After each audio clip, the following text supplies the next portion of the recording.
Well, okay. I got a good question from Tatum today or yesterday. I don't know. When did you send it? I sent it this morning. This morning. There you go. I think that might be the first time I heard your voice, but it said that, in the syllabus, it says 10% for participation. Like Isaiah's in okay. Kyle's doing Colton, maybe. Jessa, I don't know about the rest of you. Jacob at least shows himself and answers an occasional question. So, like, what am I going to do? Take 10% off of everyone else's grade? That means you can't get an A if you never spoke. I should have been leveraging it all those times. I'm like, please, somebody say something. I should have been saying, you'll lose your 10% if you don't say, oh, and John has occasionally spoken also. He just put his picture up real quick to get his 10%. Anyway, and then the other thing was quizzes. And I don't think we had a quiz, did we? Did we have one? I don't think so. I don't think so. Yeah. Yeah, not one I can remember. Yeah. So, all right. So we have quizzes, and I forgot. What did I say quizzes were worth? Tatum, you must remember. I could look at your email. I think percent as well. 10% as well. So there's 20%. Oh, I have my mic on. Yeah, in the syllabus, it also said 10%. I was just looking at it the other day. Yeah. Okay. But so then, it like, said on actual WIO courses to the side on the syllabus, it just says homework is worth 50% instead of mentioning anything about quizzes or participation. Oh, and Letitia has a case is participates. Yeah. So anyway, I guess I'll drop the participation, although boy, oh boy, I forgot I had that leverage with points that I could have been using to get people to speak up.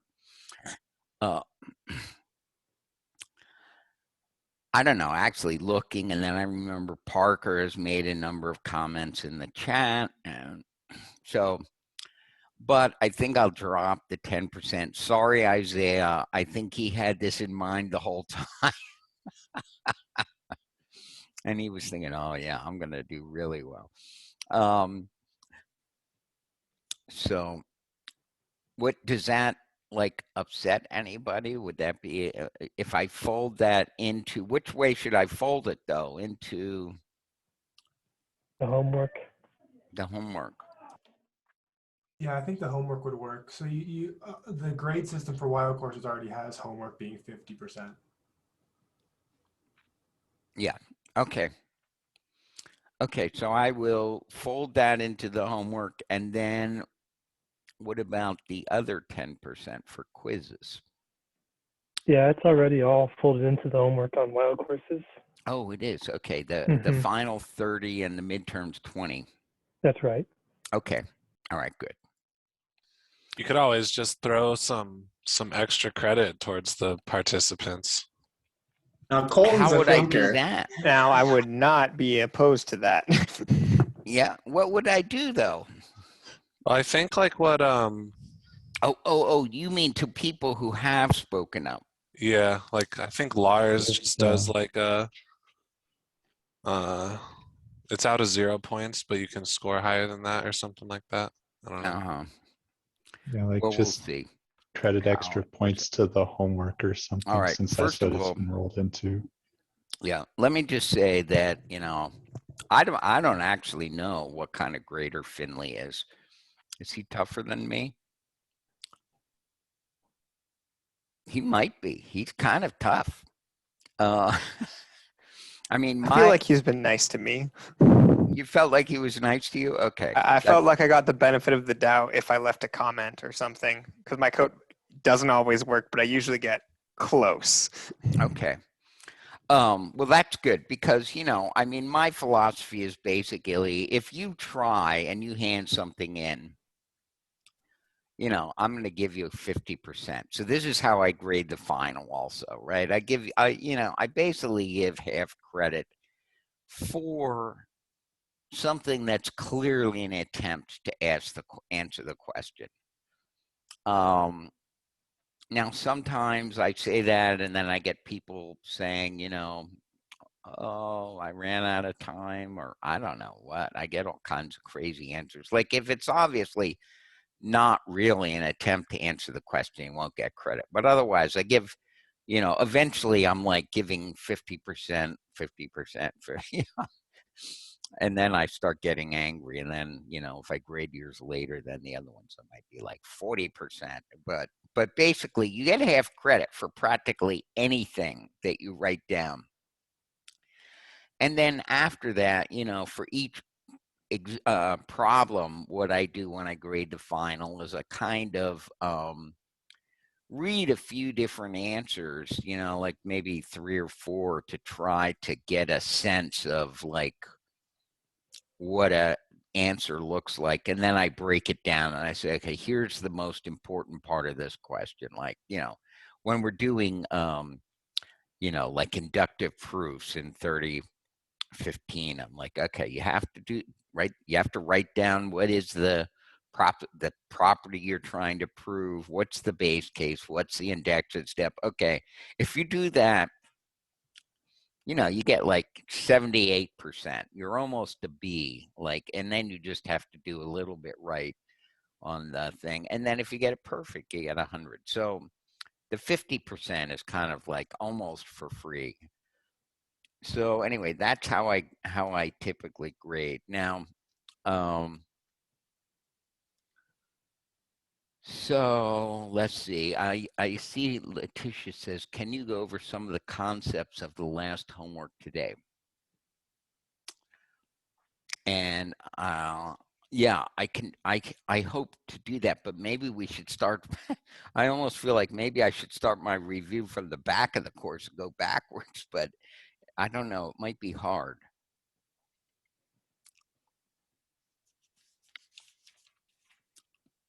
So, Letitia, would you like to share your code with us? You don't have to. No, because it really sucks. Uh-huh.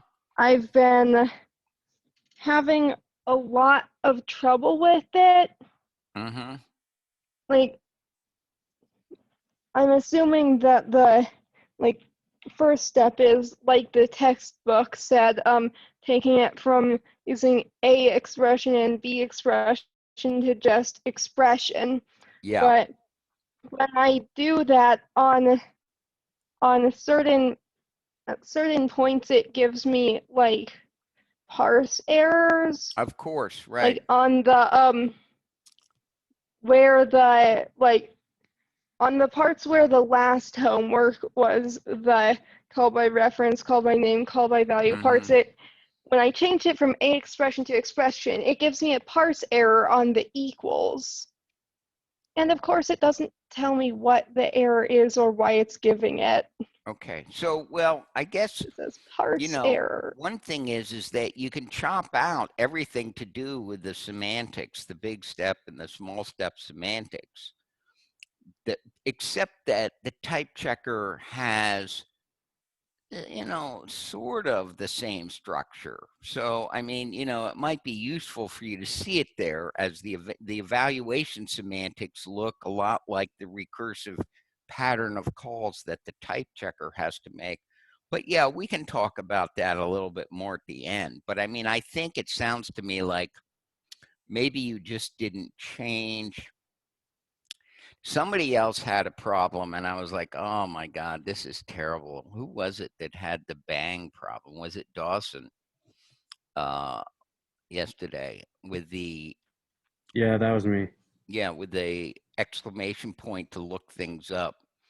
You know, your best bet there, and this is going to break other code, is to get rid of that definition of bang that I have in there, because what that has is a bunch of debugging facilities in it. so that if you ever look up something that doesn't exist, it also takes the environment in the store and it gives you back all this information of what you were looking up. So you could just delete the definition of the bang function at the top, or use,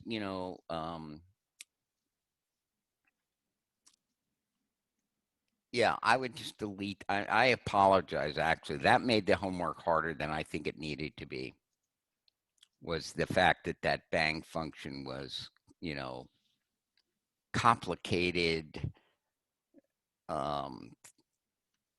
things, because you had to pass the environment in the store, and yet you needed to use that in your type checker, and you didn't have a store or an environment. And so I think at the top of that code, it says,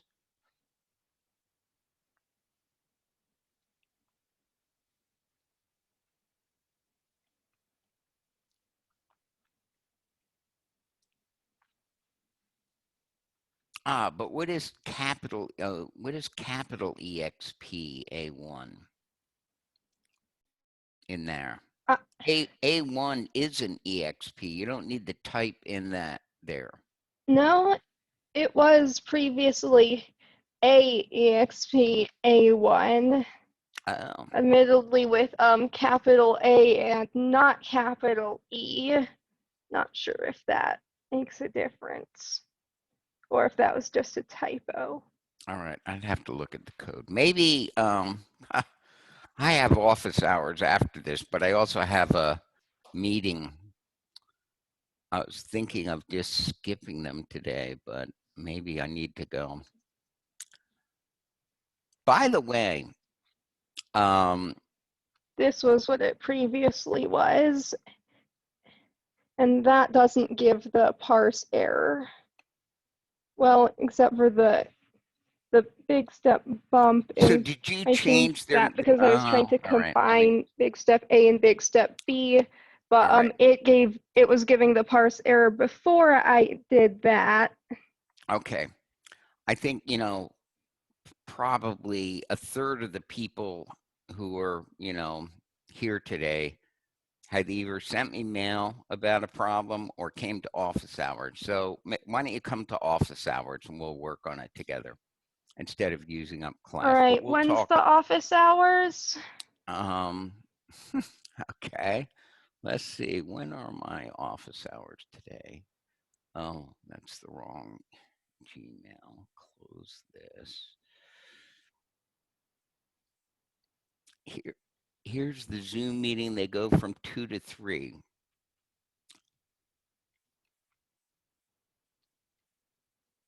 That's 3 to 4. Sorry. I'm in Oregon, right? They go to 3 to 4.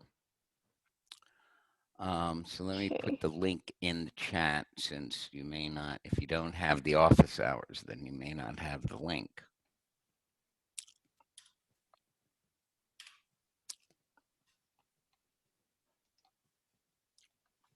Thanks. Okay.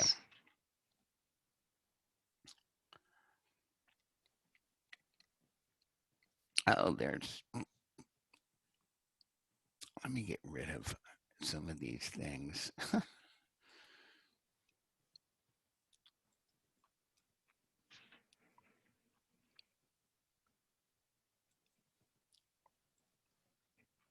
Right.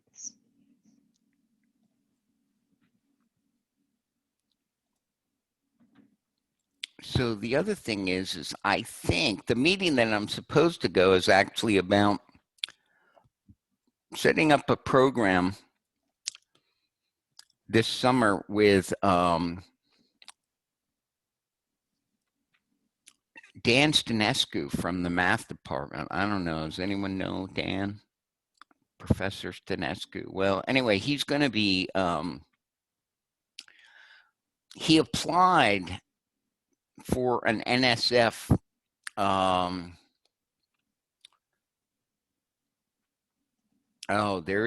there was somebody else did have that problem, a similar problem with and it was just an Well, I alignment tried problem that, under and the now let. the Mhm. Okay, now let's the not do parse it now. error is is a block up from it, but still on an equals. Yeah, let's not do it now. That did something. So anyway, Dan is going to be running a thing in the summer where he's going to teach. We don't know for how long, like a few weeks. And he applied for an NSF REU, which is a summer research experience for undergraduates. Research experience for undergraduates, and where undergraduates get paid $500 a week, and if they come from other universities, they get some housing supplement, and usually they try to attract students from other universities. But we're going to fund out of our blockchain lab. We're going to fund him to pay students $500 a week. I'm not sure how many weeks he wants to do it, to learn a language called Lean 4, which is a combination of a theorem prover and an even higher level, more powerful functional programming language that's built into it, which is a dependently typed programming language. And so if you think you might be interested, and we're going to pay, I don't know if he's going to do, I mean, we were talking about 10 weeks and he was going like, I don't think I want to do 10 weeks. So I don't know what he's going to do. 5 weeks, 6 weeks, if you don't have anything else to do. And what we're trying to do is cultivate knowledge about formal methods so that we can like bring people into the blockchain lab. So yeah, he's a very nice guy. I can't believe I've been here forever, like 23 years, and I've run into him a couple times, but I never really spend any time with him. And now it's COVID. I spent Zoom time with him, and I discover, wow, what a great guy, which I'd known him before. So anyway, does anyone think they might be interested in something like that?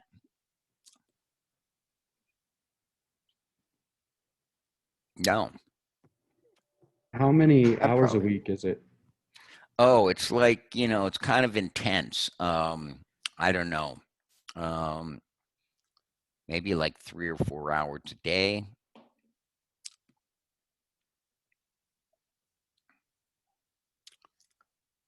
And then time for exercises. And one thing he might do is, there's a book that works through almost exactly this stuff that we've gone through this semester, except that you kind of like prove things about it all the way along in this, and it's all written out for this Lean 4 programming language. Send me email if you think you might be interested.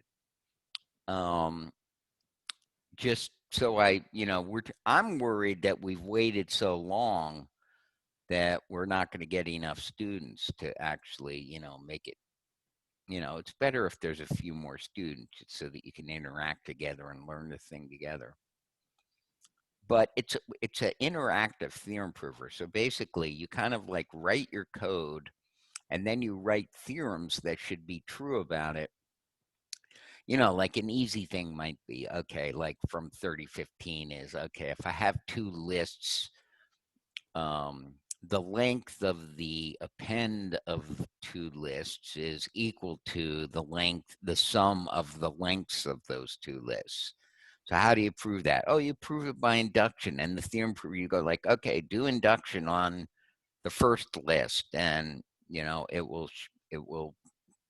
unfold and say, okay, here's the base case, here's what you need to prove, here's the induction step. Now, what do you want to do? And then you go from there.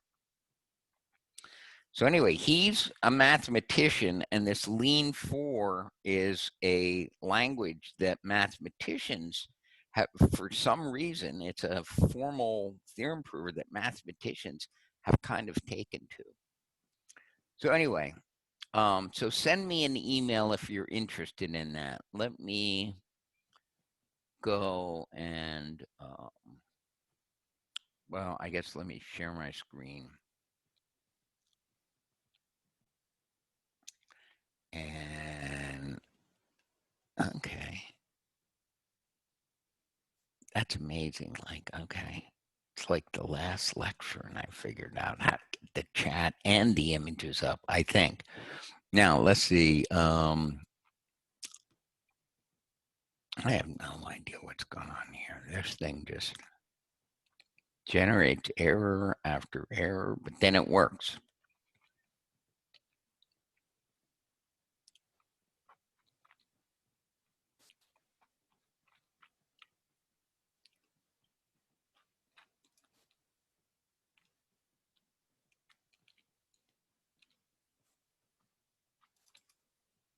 Okay. So I didn't get all the way through writing my notes here, but I mean, and I'll start appending to the end when we get there, but you know, I think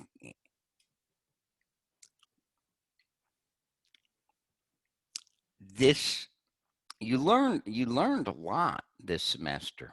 I mean, there's a lot of material here that we went through.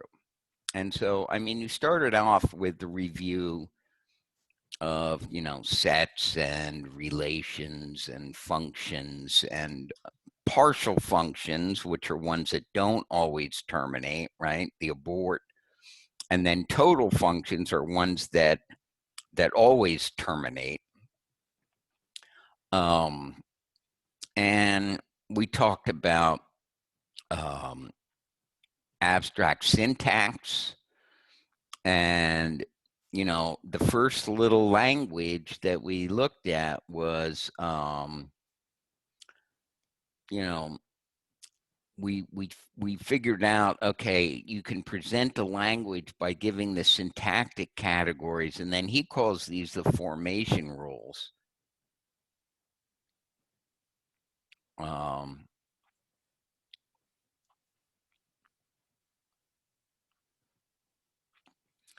And that's the grammar that describes how to build each of the different syntactic categories. So we have,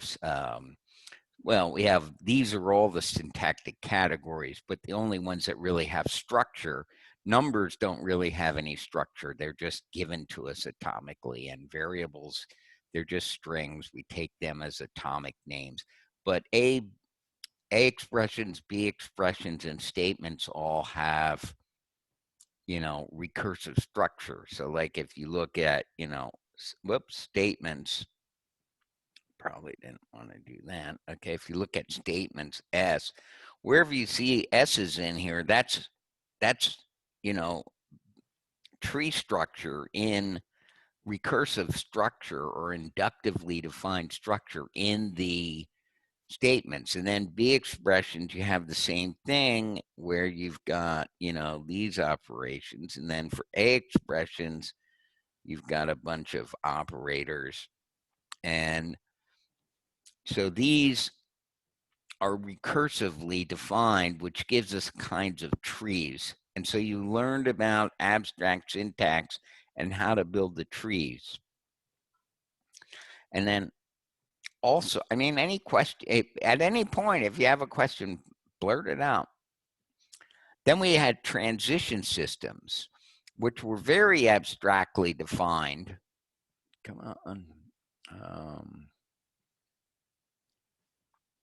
Why won't this move?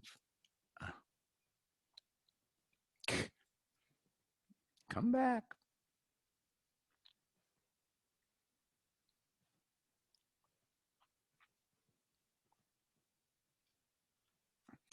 And so in the transition systems, there's three parts. There's the gamma, which is the configurations, whatever that is. Now we'll see. For us, typically that includes like some syntactic class and maybe some union together with some values. And then the transition relation, which is a subset of gamma cross gamma. And so you have to remember then what Cartesian product is. These are pairs of configurations. And then T is a subset of gamma, which are the ones where we stop. Those are the terminal configurations. And so, and then we talked about big step versus small step, and kind of like a short answer of in big step, the arrow is a subset of gamma cross T because it always goes from a configuration to a terminal configuration. And in small step, which we wrote with the, with the double arrow,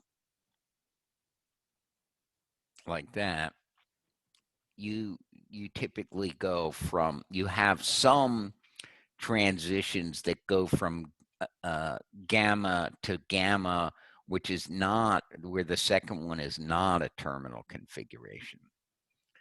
And so then using the transition relations, we defined, we gave, well, I'm sorry. We define given a transition system, we defined the transition relation inductively on the structure of the abstract syntax tree for the different syntactic classes that we're looking at. So in the case of arithmetic, which is like a pretty straightforward thing, right? I mean, you all know how, I mean, if we, it seemed like we were it seemed to me like it was going so slow and we're still just doing arithmetic expressions. But it takes a while to get used to all this notation and the mechanism that we're using to define this thing. But anyway, we did the big step semantics, which is also sometimes called natural semantics. Like you evaluate this thing and here's what it evaluates to. It goes all the way to the end, as opposed to the big small step semantics. You may get a lot of intermediate steps that you have to do before you get to the end. And so for arithmetic expressions, what were the configurations? Like, it may seem like I'm going over in too much detail here, but I hope I'm going to be able to start zooming in a minute. I'm just trying to remind you of what we did and how the transition relations were used. And so we had the configurations were A expressions union together with integers, and then we use V to denote an integer in the rules. And then arrow, because it's big step, was A expression cross Z.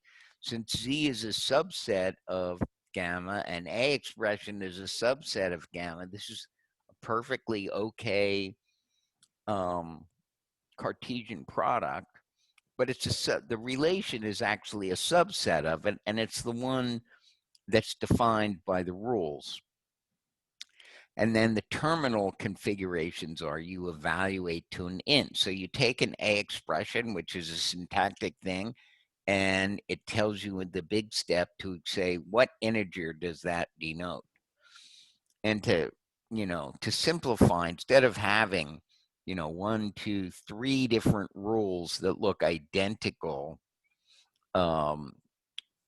except that, one of them has this plus here and the other one, and then this plus there, and the other one has this minus here, and then, mathematical minus here. You could just write the rules down all together. This is the meaning of this, and I scribbled it to make it clear that that's a syntactic symbol.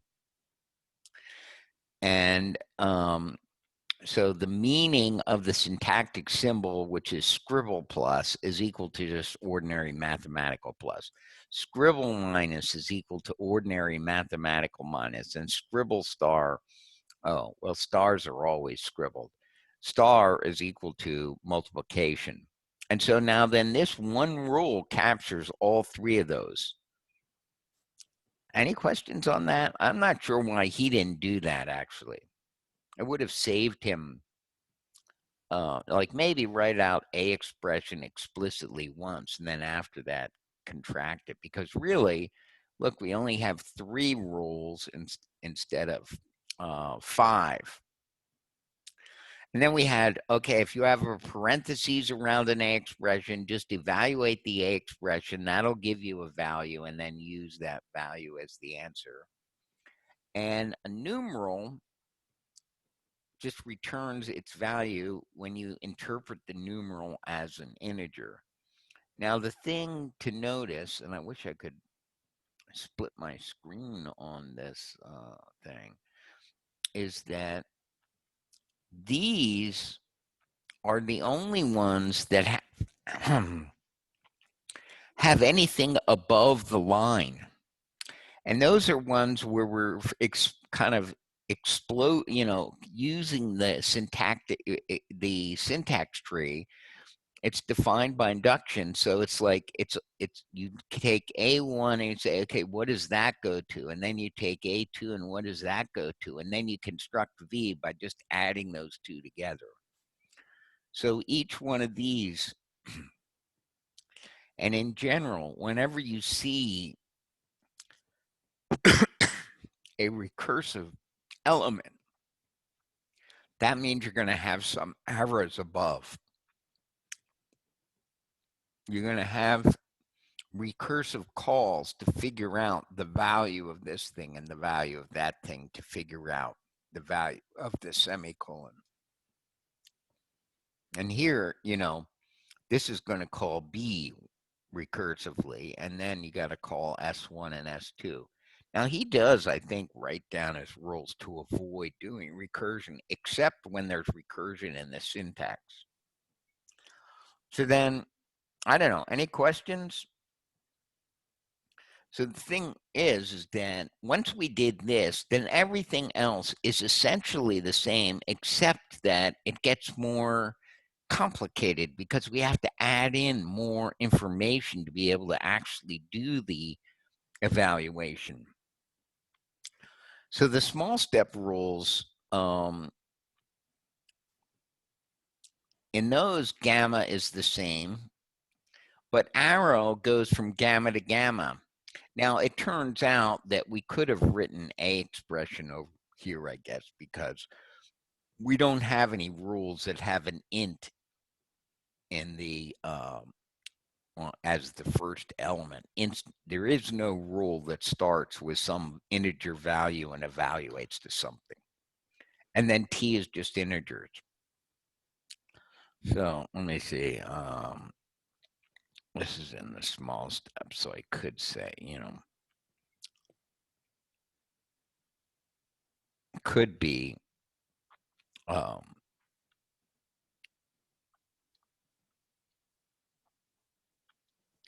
but it is important that you can go from A expression to A expression. And so once again, we have this thing where we've got these, you just sort of think of these as, the operators plus, times, or minus, and you get 3 rules for each of those. So now it really blows up. This corresponds to 9 rules in his presentation and Huddle's presentation.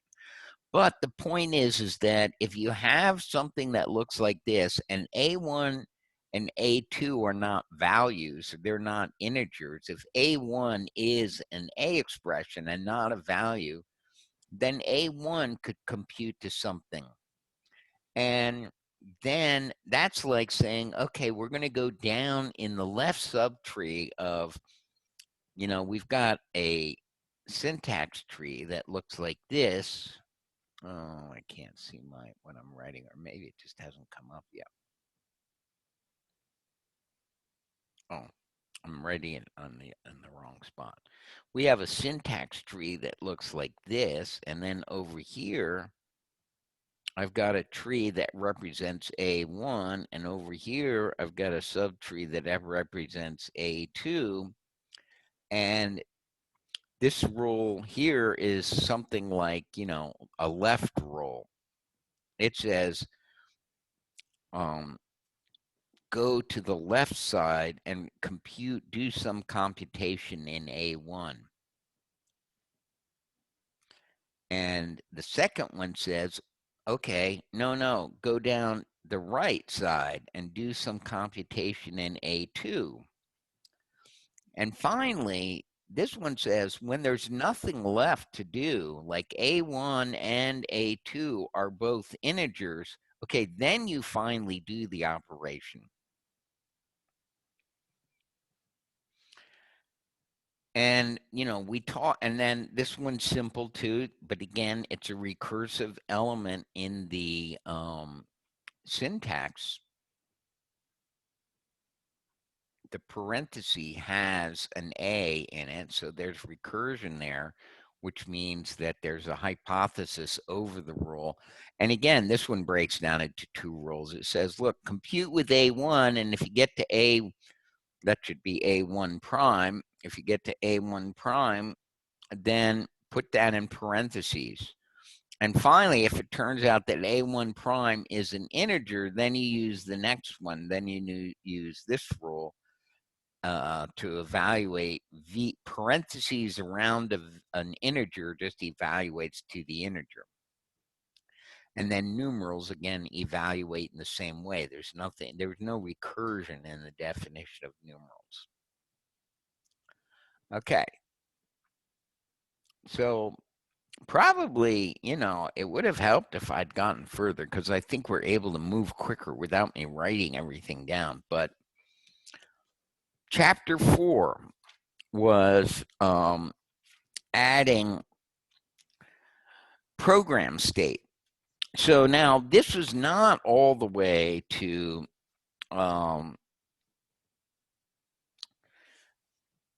the store model yet.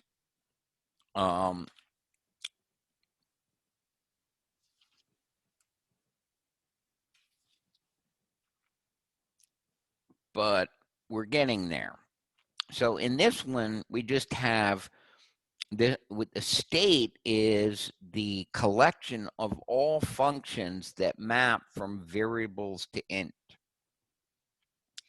And really, you know, I think it's partial functions, yeah.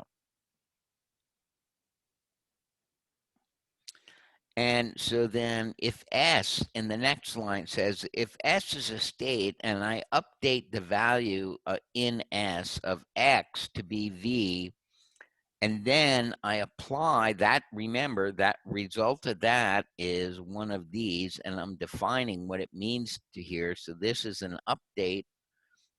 And what happens when I do the update and then apply it to Y? Well, I get back V if the input Y is the same as the X that I updated, and otherwise it's just S of whatever S was when it was applied to Y.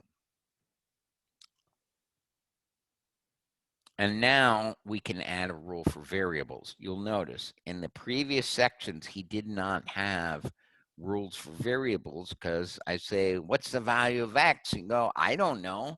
Okay, this is a data structure. A state is a data structure to remember the values of variables. And so now he added this more notation with this turnstile here to say, okay, we need this thing here is the state. This is an A expression because variables are A expressions. And then this is an integer.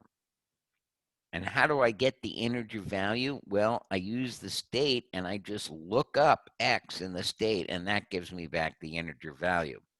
Now, the annoying thing here is now, even though it's only in the variables where we really need that information, we still have to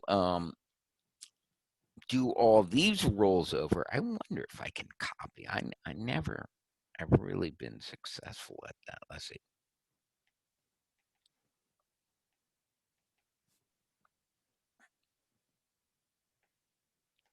How come it won't let me copy?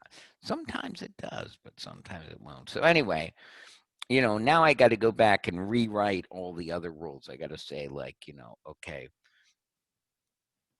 if I want to do A op A1 op A2, and that goes to V, then I got to also do S turnstile A1 goes to V1, and S turnstile A2 goes to V2, and it's the case that where, oh, I'm sorry, I'm not showing you what I'm writing, where V is equal to V1, and the meaning of the op, whatever it is, plus, minus, times, applied to V2. So you got to, just because we needed this to do variables, we had to add it everywhere, and that's also a theme. And he's still using states. We did a semantics for statements here, for statements. And maybe I'll just, I don't know. I think one of the things is, it is a little bit maybe easier to see the semantics without having the store environment business. So that's why he does that, but that's in 4.2. So you can look at that on page 47 and table, look at table 4.3 for statements. And he also describes the transition system. And then the whole next section is on building derivation trees. And,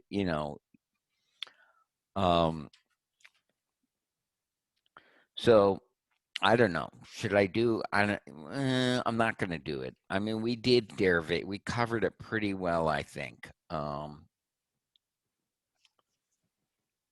And we kind of glossed over the proofs for that the two, that the small step and the big step semantics for statements were equal.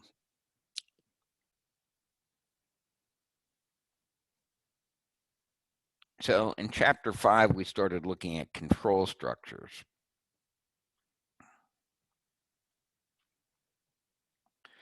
And I guess he's still using state, and I don't know, I guess I just didn't care. I don't care that much about these variations on while, like he has the repeat until, and he goes over that stuff. Okay, and then he has for loops. Big deal. But he does have two important definitions in here that kind of I don't think he kind of doesn't make a big enough deal about them. He defines, so definition 5.4 is this definition of equivalence, big step semantic equivalence. And he says,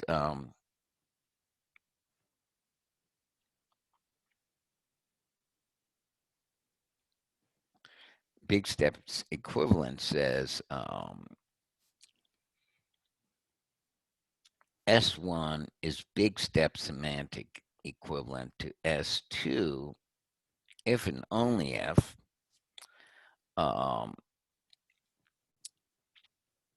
for every S, which is a state, we get S1 comma S evaluates to S prime if and only if, so I'm running out, oh, I got plenty of space up there, if and only if S2 in state S evaluates to S prime. And it really, he leaves this out, but it should say for every S and S prime.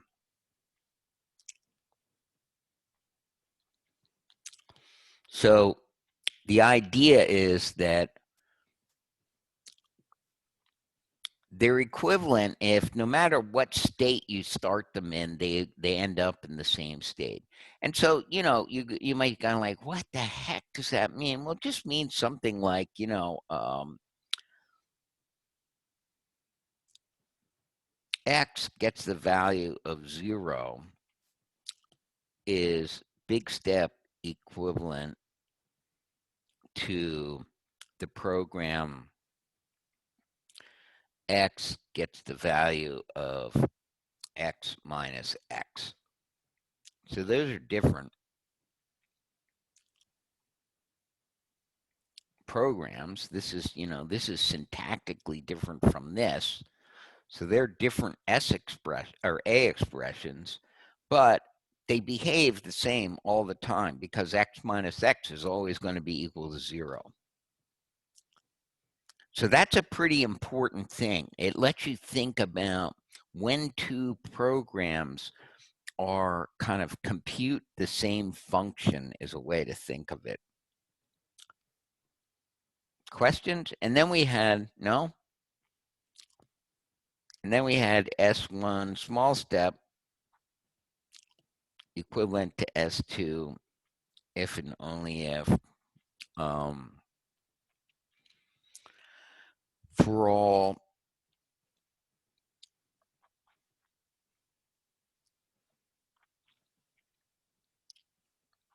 S comma S prime, which are states, if S1 comma S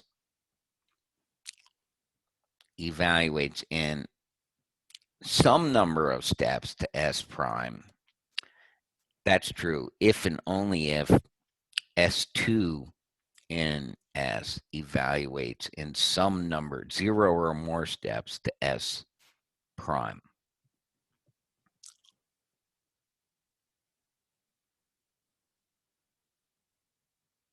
So, you know, one example is like, you know, suppose S1 is equal to skip, semicolon skip, and S2 is equal to skip. Then, you know, for every S, S prime is equal to S. These are all S's then. Skip, skip in state S just evaluates to state S. That's the rule.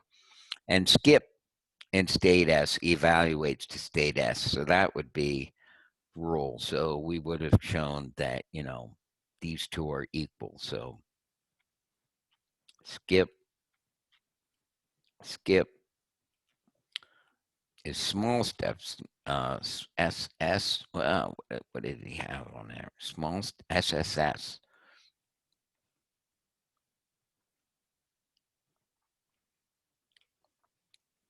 So this could be useful in like compiler optimization, right? Because you could say, okay, as long as we preserve the meaning of the program, and that's what these squiggle things are doing in terms of the input-output relation, you're good. I heard there was some confusion on the midterm about abort. And, you know, I had mentioned, I think I mentioned twice in class that, you know, abort has no transitions. And like while 0 equals 0 do skip is an infinite derivation tree, but neither of them, he has this unfortunate definition that he says a program that never evaluates to a state S, quote unquote, loops forever. Where did he do that? I think he did it in the previous chapter when he talks about while. But abort never evaluates to a state, so it also loops forever. So maybe that was silly. I don't know. I hope nobody lost like 10 points or something.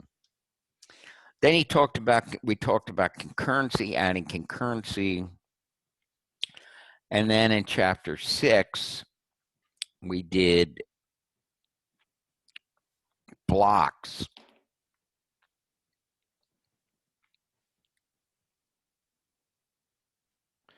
And procedures.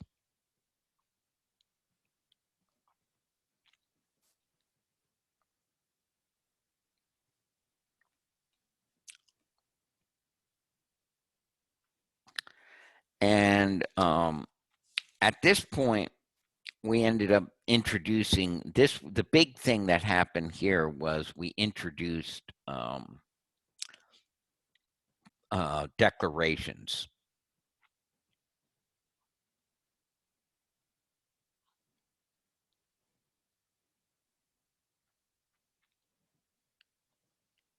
And, you know, he has like the variable declarations, which were equal to that, you know, var x : equals a, followed by more variable declarations, or it's epsilon. And then he had dp, which was proc p equals s semicolon dp or epsilon. And so this would give him lists, and, you know, we did it a little bit differently by adding a semicolon operator, but this is how the book did it. And then he introduced also, so this was crucial, I think, introducing declarations. And then we also introduced the environment store model. So this is the standard model for imperative programming languages. Not like, we don't use an environment store model for Haskell because there is no store. I mean, the state model is enough, would be enough to model a functional language. But in a declarative language, you can have these side effects. And so we introduced the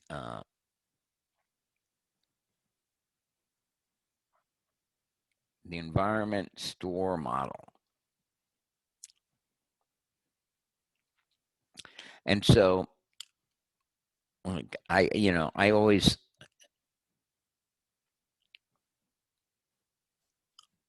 I don't know. I mean, I can't remember who is it, like, maybe in like some French like film by Truffaut or something. It's like pre-war, or maybe the beginning of World War II France, and the students are all, everybody in the village is upset. But when the students go to the school and the schoolmaster says, and what is, asks us some question, they all answer by sort of like singing it out together. And so I always have this dream that I'm going to have a class where I say, like, what is an environment? And everyone sings out together that an environment is a data structure to remember the bindings, to remember what thing of variables or what thing a procedure name is bound to. So it remembers what names are bound to. So it's a data structure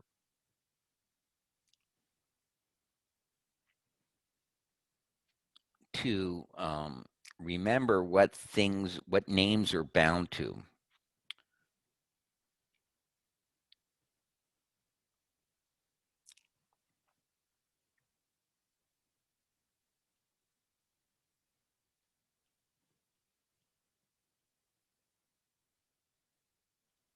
And why we need, if I say what's X, you don't know what X is. I say what's P. If we didn't have an environment, you wouldn't know that P is S, is the statement S.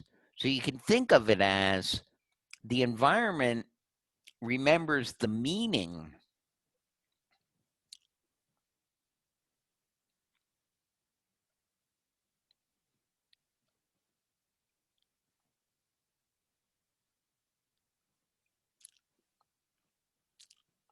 of a name. And, you know, for him, that's either, you know, a P name or a V name. And then what's a store? The store is just memory. It's a data structure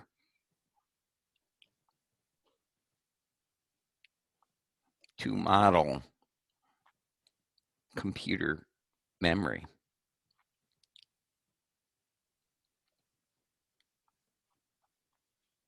Like, I don't know, you know, like if you were in a hardware design class, you know, you might think a little bit more about like what are the properties of memory. Like one property is if you write something to a location and then you write something else somewhere else, or any number of a sequence of writes to different locations, when you go back and after that sequence and read what you wrote into that first location, it's the same. And so it's kind of, it's persistent. So you don't want things to disappear, but you do want things to disappear if you overwrite them. Like if you have a value 7 stored in location 5, and then you write that the value 9 is stored in location 5, then any time after that, what did I say? 9 is the one that's stored in location 5.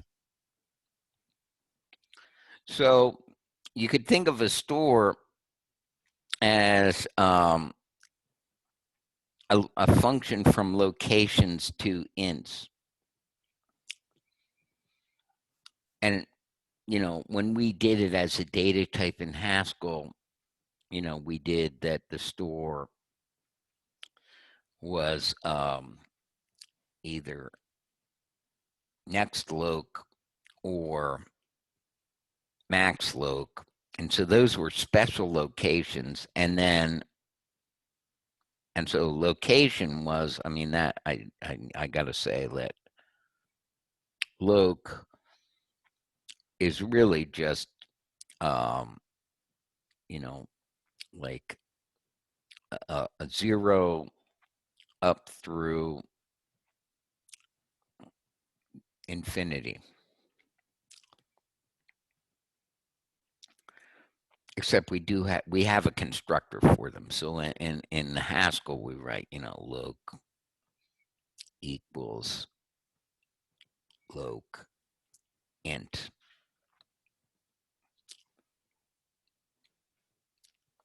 And so the type loc is here.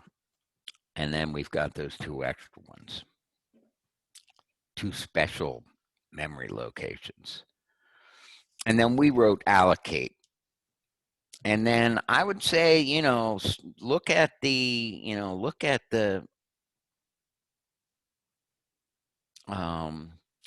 figure 6.1 on page 82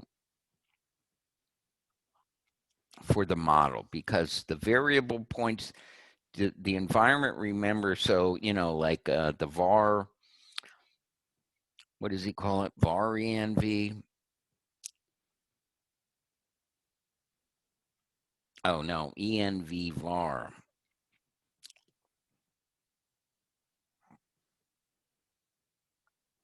envv is a map, or, you know, I mean, you know, this is stressing that it's a finite thing, but, you know, in the mathematics side, you could think of it as a map from identifier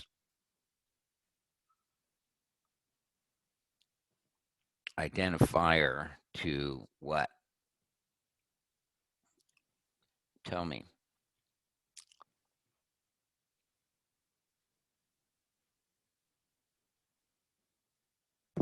To a store?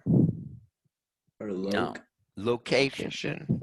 Right, an address in a store. It's close to say a store, right? So an ENVP is an identifier to a statement. And then we realized, okay, if we want to do the right kinds of things, then what does he do? Does he put in the ENVV and the ENVP?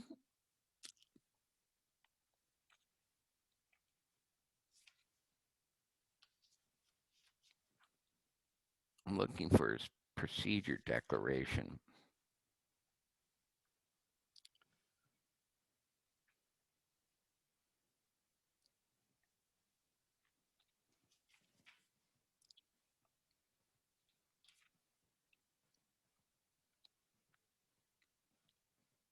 Interesting. Okay, so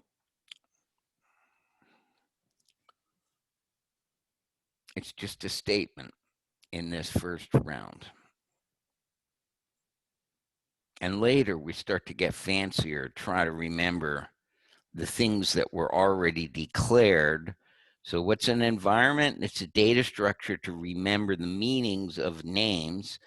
And so what we add in later is when we want to do static scoping, we add in the environment, which is the meaning of everything at the time that the procedure was seen. The declaration was seen. So these declarations are a big deal. And so then you talk about scoping rules.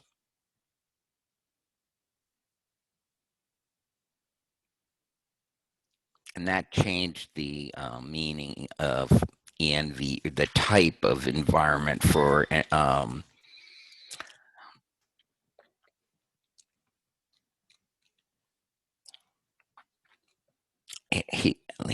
why does he add only ENVP though? I'm not sure. See, he separates things. I'm not sure that's not an error there. Gosh, this book is just riddled with them. Scoping rules. All right, chapter 7. How are we doing? Oh, we got about what, 20 minutes? Not quite. Oh, 12 minutes. 12. Okay. So, then we added parameters. And we looked at call by name, call by reference, call by value, and call by name.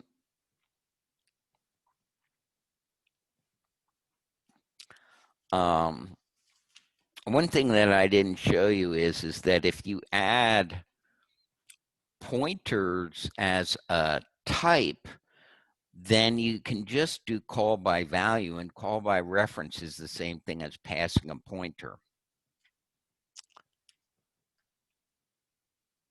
And then redid the scoping rules for these things. Call by name is extremely rare.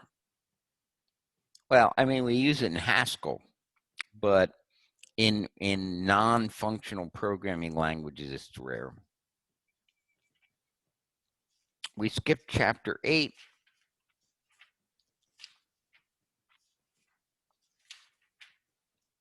Which I really would love to do. I don't know. I need to read it. And then we had chapter 9 was records. Oops.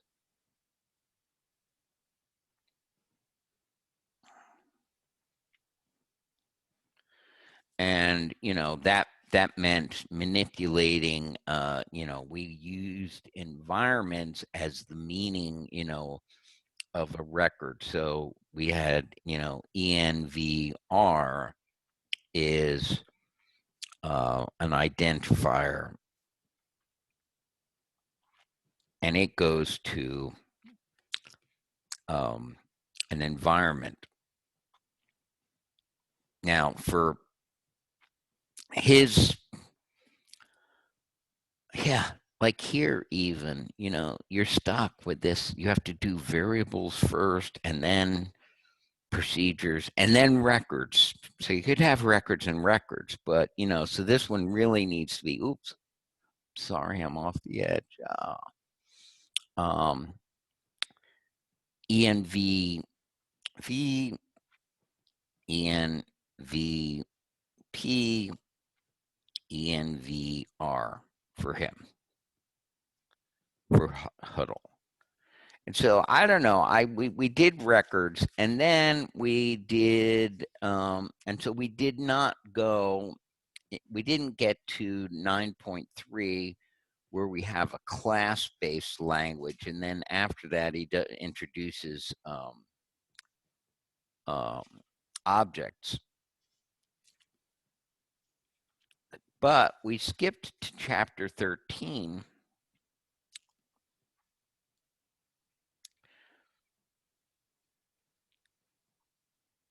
And that was type checking.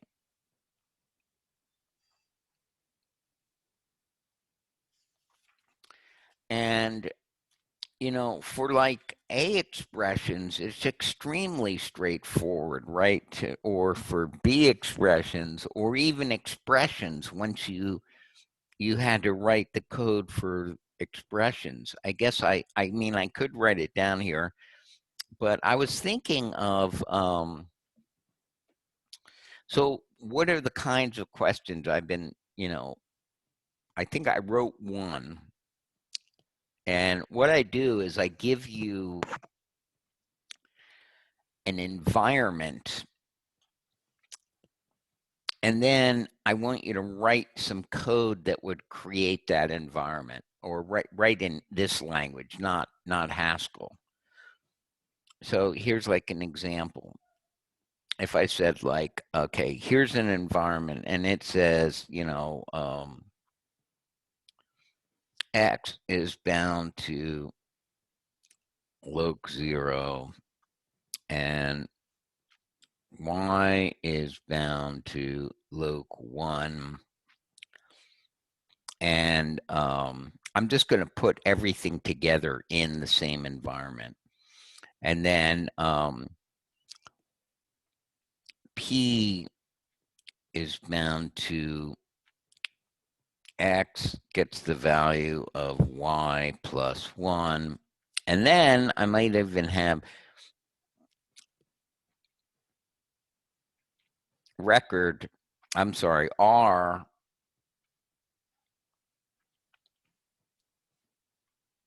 has the value X colon loc3. And so what code would create this? What declaration we'd say, like var X?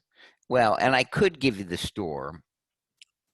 You know, I could say, okay, and here's the store, but you know, I don't really care about the store as much. But suppose the store looks like, you know, loc0 equals 0, loc1 has the value, you know, colon 2, loc2 has the value 3.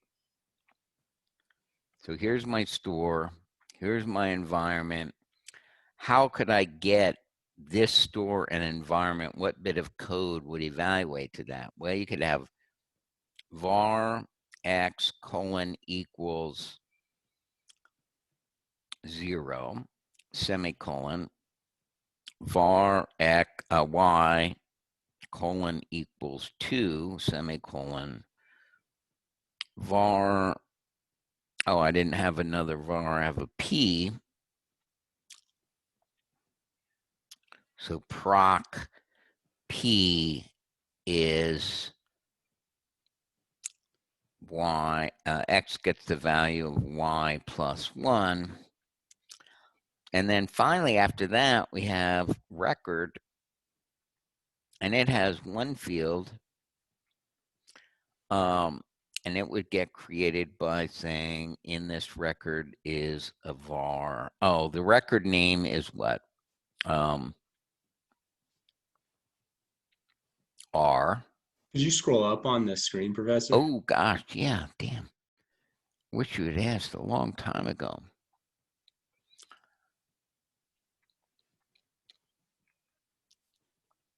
And then this is record R.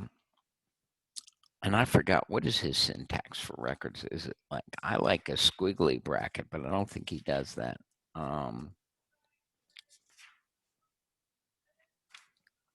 Record R, I think he says equal, and then he gives a declaration and says end. And so this would be var x equals 3. End.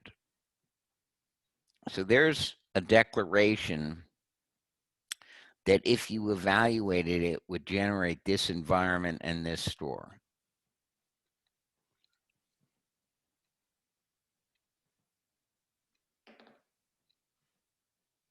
And that's a question I'm going to ask, is I'm going to give you an environment in the store and ask you to do it. I'm probably going to give you, so this might be, you know, this is one problem.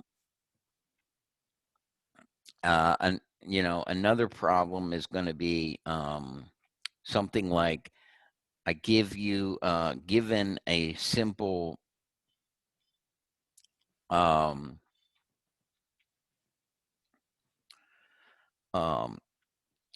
transition system,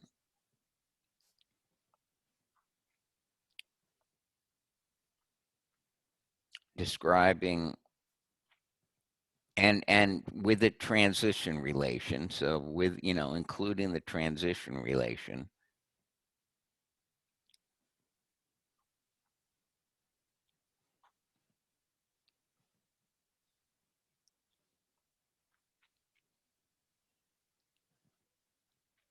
And, you know, I want you to write Haskell code to implement it.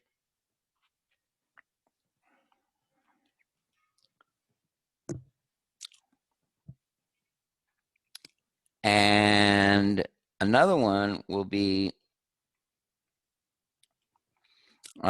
given a simple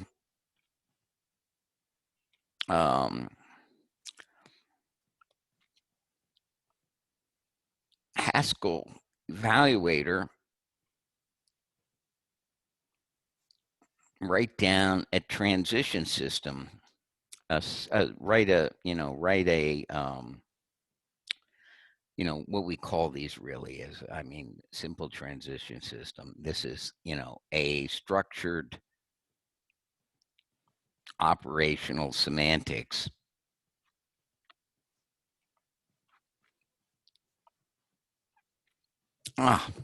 Keep reminding me to scroll. I'm busy writing, trying to keep. So given a simple Haskell evaluator, write a SOS, structured operational semantics, for it.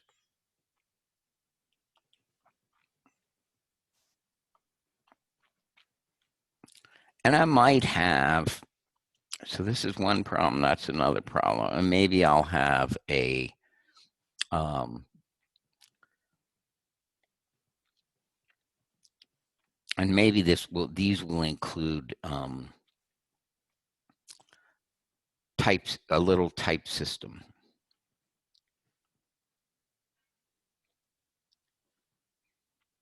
And so maybe, you know, maybe that's a separate one. I'll just say, you know, given a set of typing rules,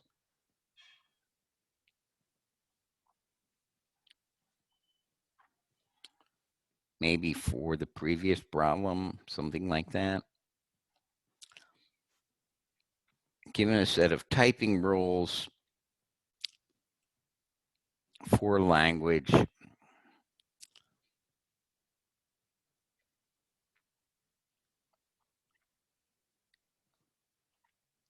write a simple type checker.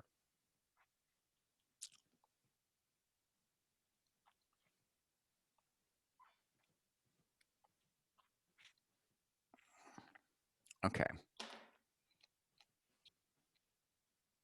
All right. Sorry I went over.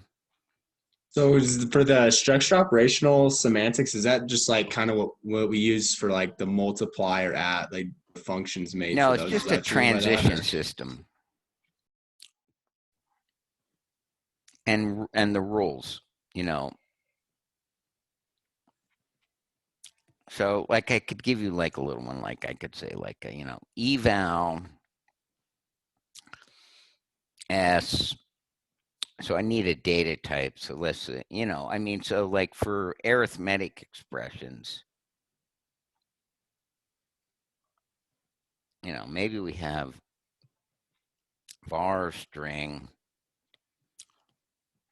I don't know, you know, and let's say plus. And then that takes two A expressions. And so then I would say like, okay, eval given s. Did you scroll down as well, Professor? Sorry. Vx, yes, thank you. Equals s of x, an eval, or maybe not eval, maybe I'll write it as, you know, big step.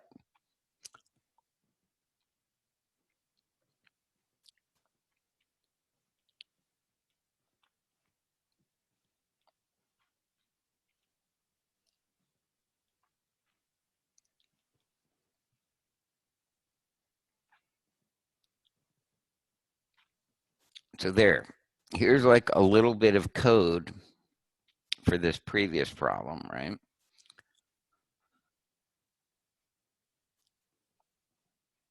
How can you write down the rules for that?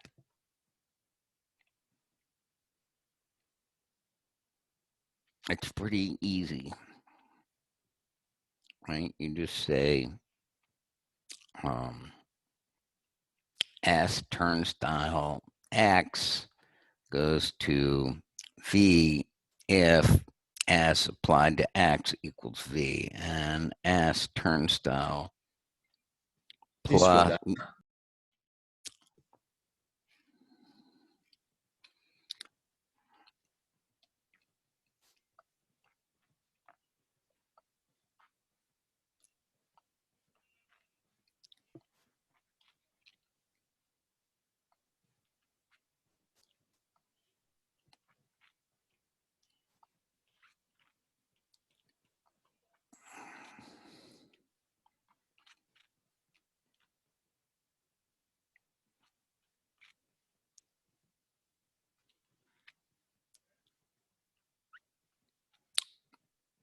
Maybe I would write this code a little bit easier to use. I would say like, so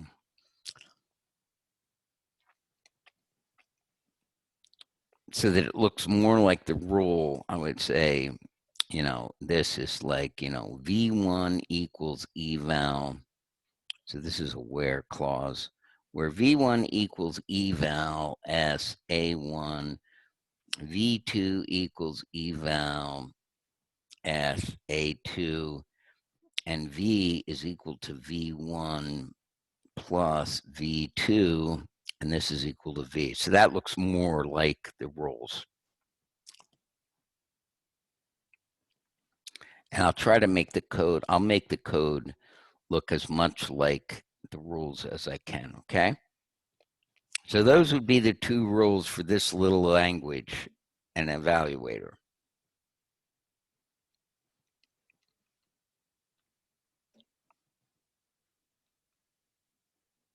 Okay. I will try to get this uploaded, the notes uploaded sooner than later. Okay. Any questions? Let me see. Stop share. Questions?